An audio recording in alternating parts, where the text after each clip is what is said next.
नमस्कार बंधु, स्वागत आपणको मोर ये आ गोटे नुआ अध्याय। तो बंधु आमे पूर्व अध्याय जानी विवाह करिबे जे लक्षण देखंतु। आज आमे एई अध्याय जानिबा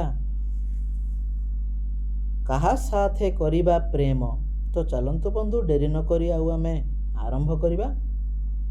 कहा साथे करिबा प्रेम, जहार हस्त ओ गोड़े शिरा सदृश्यमान हेउ नथिबो, धनु परी अखंड भ्रुलता, ओठ पतला नरम होइथिबो, मृग नयना पतला उन्नत नासा, नगर नरम हस्तर तालुपा, हसिबारे गंठ देशरे भौरी सृष्टि, लोम विहीन पाद मसृण होइथिबो, मृदु भासी नाम नदी देवी झरणा ग्राम नौका चढ़ई कुकुरादि नाम परी होई नथिबो, सेपरी कन्या को प्रेम करिबो।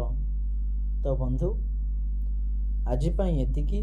आज आमे जानिले कहा साथे करिबा प्रेम।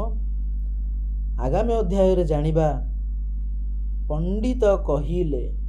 तो सेही पर्यंत आपण समस्तंकु नमस्कार।